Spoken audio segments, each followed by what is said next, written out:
since we built the interstate highway system and won the space race decades ago.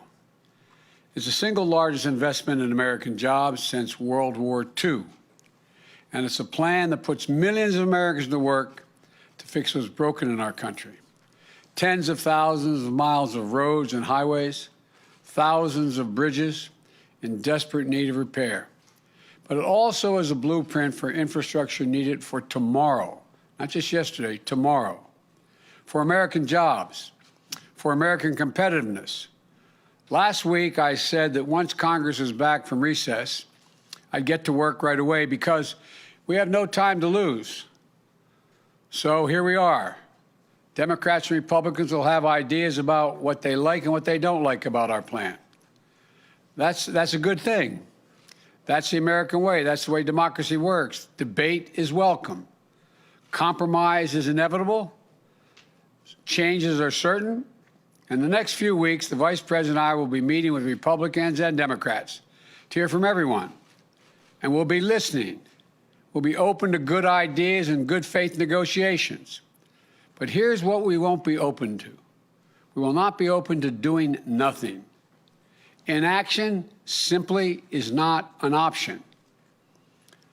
Now, since I announced this plan, I've heard from my Republican friends say that many of them say it's too big. They say, why not focus on traditional infrastructure? Fix what we've already got, the roads and the highways that exist and the bridges. I'm happy to have that debate. But I want to tell you my view. We are America. We don't just fix for today. We build for tomorrow. 200 years ago, trains weren't traditional infrastructure either, until America made a choice to lay down tracks across the country. Highways weren't traditional infrastructure, until we allowed ourselves to imagine that roads could connect our nation across state lines. The idea of infrastructure has always evolved to meet the aspirations of the American people and their needs. And it's evolving again today. We need to start seeing infrastructure through its effect on the lives of working people in America. What is the foundation today that they need to carve out their place in the middle class, to make it, to live, to go to work, to raise their families with dignity, to ensure that good jobs will be there for their kids, no matter who they are or what zip code they live in? That's what infrastructure means in the 21st century. It still depends on roads and bridges, ports and airports, rail and mass transit. But it also depends on having reliable, high-speed internet in every home. Because today's high-speed internet is infrastructure. It depends on the electric grid, a grid that won't collapse in a winter storm or be compromised by hackers at home or abroad. It depends on investing in made-in-America goods from every American community, including those that have historically been left out: Black, Latino, Asian American, Native Americans, rural communities.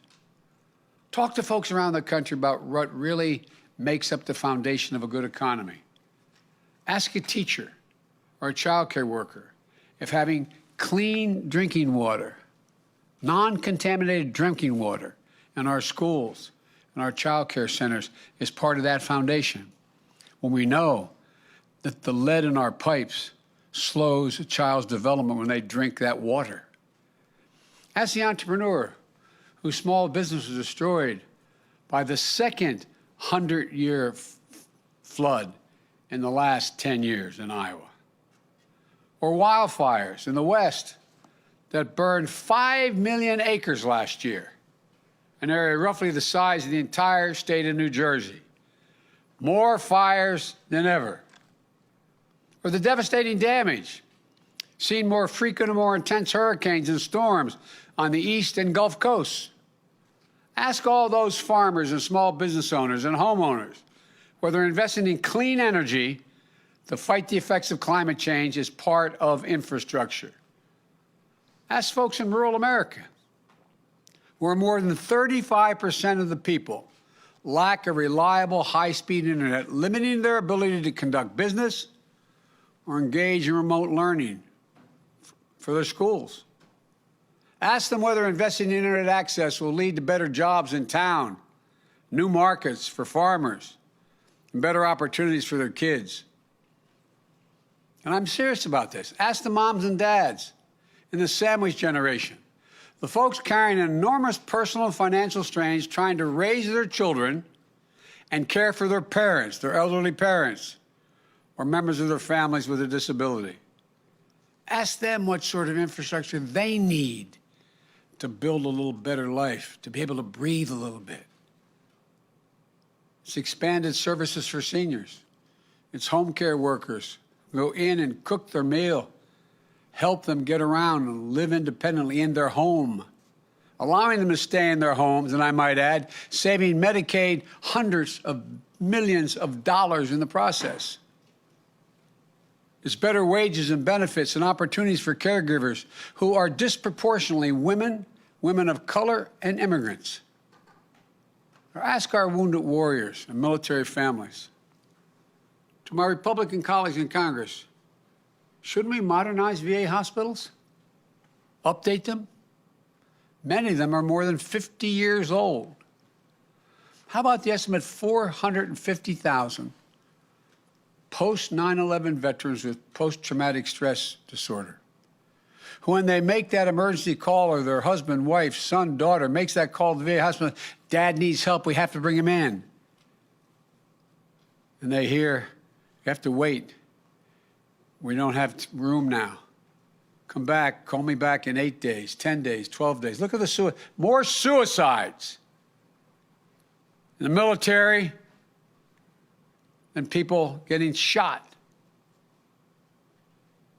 Is it really your position, my friends, that our veterans don't deserve the most modern facilities? They could catch that cancer diagnosis quicker with access to better roads, cleaner water, high-speed internet that delivers information faster and more of it. Above all, infrastructure is about meeting the needs of a nation and putting Americans to work and being able to do and get paid for having good jobs.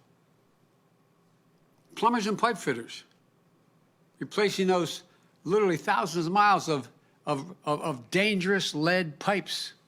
They're still out there. Everybody remembers what happened in Flint. There's hundreds of Flints all across America. How many of you know when you send your child to school, the fountain they're drinking out of is not fed by a lead pipe? How many of you know the school your child is in still has asbestos in the walls and lacks the ventilation? Is that not infrastructure? Line workers and electricians, laying transmission lines for a modern grid, providing over 500,000 charging stations on the highways we are going to build to accommodate electric vehicles so we can own the future. Construction workers and engineers, building modern hospitals and homes for American families. Healthcare workers, steel workers, folks who work in the cutting-edge labs. Nearly 90% of the infrastructure jobs created by our American Jobs Plan can be filled by people who don't have a college degree. 75% don't need an associate's degree. As I said last week, this is a blue-collar blueprint for increasing opportunity for the American people. It also includes the biggest investment in non-defense research and development on record. I promise you, it's not part of my speech, but I promise you, you're all going to be reporting over the next 6 to 8 months how China and the rest of the world is racing ahead of us in the investments they have in the future, attempting to own the future, the technology, quantum computing, investing significant amounts of money in dealing with cancer and Alzheimer's. That's the infrastructure of a nation. There's a new book out about how we've fallen behind. America is no longer the leader of the world because we're not investing. It used to be we invested almost 2.7% of our GDP in infrastructure. Now it's about 0.7%. When we were investing it, we were the leader in the world. I don't know why we don't get this. One of a few major economies in the world whose public investment in research and development has declined as a percentage of GDP in the last 25 years. Declined. The United States of America, that led the world.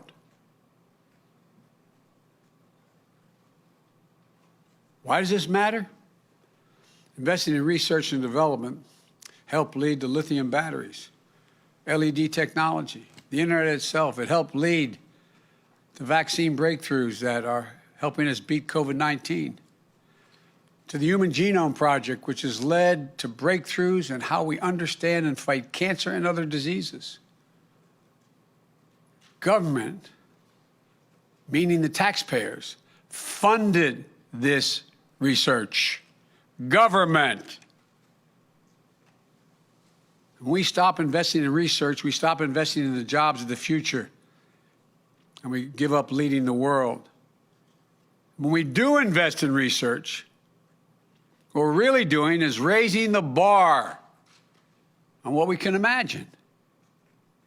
Imagine a world where you and your family can travel coast to coast without a single tank of gas, or in a high-speed train close to as fast as you can go across the country in a plane. Imagine your children growing up to work in innovation, good-paying jobs in fields that haven't even been invented yet, like the parents of every computer programmer, every graphic designer, every renewable energy worker once did, imagined. We invest today so that these jobs will be here in America tomorrow. So America can lead the world as is historically done. That's why I brought back scientists into the White House. We need to think. Look, do we think the rest of the world is waiting around? We're not going to make those kind of investments the rest of the world is saying. Take a look. Do you think China is waiting around to invest in this digital infrastructure or in research and development? I promise you, they are not waiting. But they're counting on American democracy to be too slow, too limited, and too divided to keep pace. You've heard me say it before. I think this generation can be marked by the competition between democracies and autocracies, because the world is changing so rapidly. The autocrats are betting on democracy not being able to generate the kind of unity needed to make decisions to get in that race. We can't afford to prove them right. We have to show the world. Much more importantly, we have to show ourselves that democracy works, that we can come together on the big things. This is the United States of America, for God's sake. Of course, building the infrastructure of tomorrow requires major investments today. As I said last week, I'm open to ideas about how to pay for this plan, with one exception. I will not impose any tax increases on people making less than $400,000 a year. If others have ideas out there on how to pay for this investment without violating that rule, they should come forward. There's all kinds of opportunities. Just list all the tax breaks that I find difficult to explain. Wealthy deductions, $360 billion if you cap them, top rate of 39%, which it used to be for years, all the way to the Bush administration, almost $250 billion, corporate minimum tax, and the fossil fuel giveaways of $40 billion, et cetera. I could go on. But let me tell you what I proposed, how to do it. We're going to raise the corporate tax rate. It was 35% for the longest time, which was too high. Barack and I thought it was too high during our administration. We all agreed 5 years ago that it should come down somewhat. But the previous administration reduced it all the way down to 21%. What I'm proposing is that we meet in the middle, 28%. 28% would still have lower corporate rates than any time between World War II and 2017. It will generate over $1 trillion in taxes over 15 years. New independent study put out last week found that at least 55 of our largest corporations use the various loopholes to pay zero federal income tax in 2020. It's just not fair. It's not fair to the rest of the American taxpayers. We're going to try to put an end to this. Not fleece them, 28%. If you're a mom and dad, a cop, firefighter, police officer, et cetera, you're paying close to that in your income tax. I've also proposed the global minimum tax, which is being proposed around the world for U.S. corporations at 21%. Let me tell you what that means. It means that companies aren't going to be able to hide their income in places like the Cayman Islands and Bermuda, in tax havens. We're going to also eliminate deductions used by corporations for offshoring jobs and shifting assets overseas. They offshore the jobs, shift the assets overseas, and then don't have to pay taxes on all they make there. And we'll significantly ramp up IRS enforcement against corporations and the super wealthy who either fail to report their income or underreport it. Estimated that would raise tens of billions of dollars. It adds up to more than what I proposed in just 15 years. It's honest, it's fair, it's fiscally responsible, and it pays for what we need and reduces the debt over the long haul. And by the way, I didn't hear any of our friends who were criticizing this plan say that the corporate tax cut, which added $2 trillion of the debt, the Trump tax cut, $1.9 trillion in debt, wasn't paid for, the vast majority of which went to the top 1% of the wage earners. I didn't hear anybody hollering in this recovery, the so-called, before I became president, this K-shaped recovery, where billionaires made $300 billion more during this period. Where's the outrage there? I'm not trying to punish anybody, but damn it, maybe it's because I come from a middle-class neighborhood. I'm sick and tired of ordinary people being fleeced. Let me close by saying this. Whatever partisan divisions there are around other issues, there don't have to be around this one.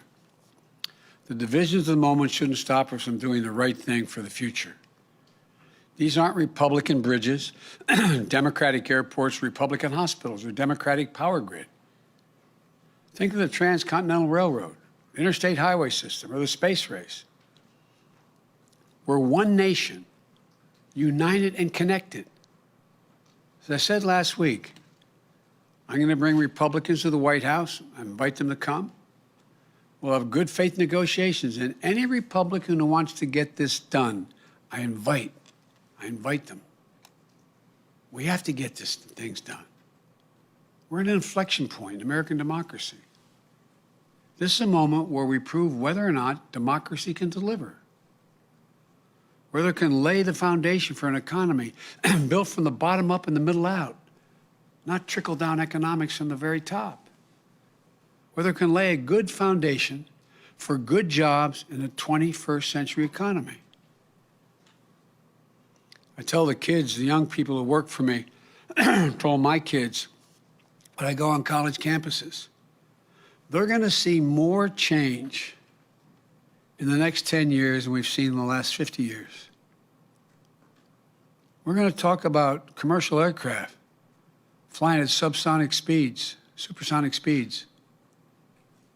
be able to figuratively, if we decided to do it, traverse the world in about an hour, travel 21,000 miles an hour. So much is changing. We have got to lead it. I believe democracy can come through when the American people come together. We saw it in the American Rescue Plan. We're seeing it with the Jobs Plan. The American Rescue Plan, which got so badly criticized, how many of my Republican colleagues you've seen gone on your stations or your newspapers and say, boy, people in my state really like it? Because it would be improper, I haven't asked permission. The number of Republicans and Democrats who were hesitant have called me saying, God, this really works. Overwhelming majority of the American people, Democrats, Republicans, Independents, support infrastructure investments that meets the moment. So I urge the Congress, listen to your constituents, and together we can lay a foundation for an economy that works for everyone and allows America to remain the world leader. When we do that, I believe, as I said last week, that in 50 years from now, when people look back, they'll say, this was the moment together that we won America's future. I really believe that. Thank you all. May God bless you and may God protect our troops. Thank you. Mr. President, are you willing to go lower than the 28% corporate tax rate? I'm willing to listen to that. I'm wide open to, but we got to pay for this. We got to pay. There's many other ways we can do it, but I'm willing to negotiate that.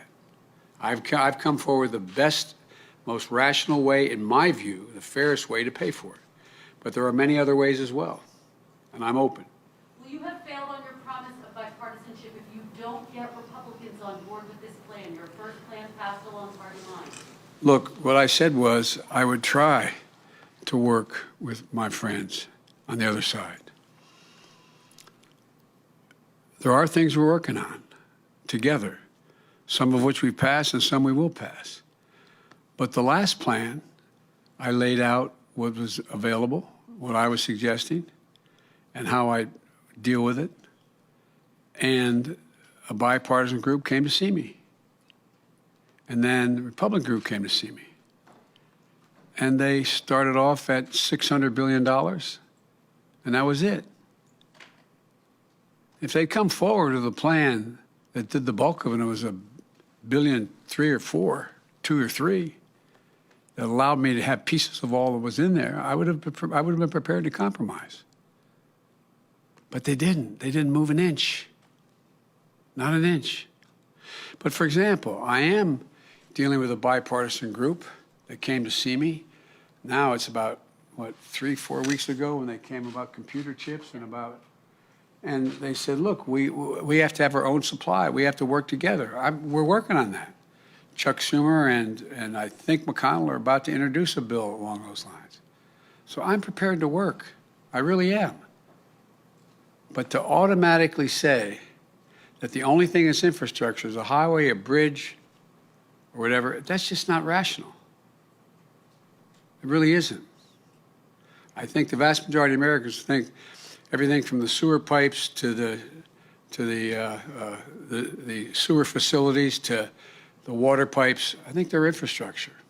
Anyway, thank you all so very much. What are you going to do on guns, Mr. President? I'll be talking to you about that, I think, the day after tomorrow. Ghost guns? Can you tell us what you told the King of York, Mr. President? Are you concerned about the situation there? No, I'm not. I asked Cole to tell him that he has a friend in America.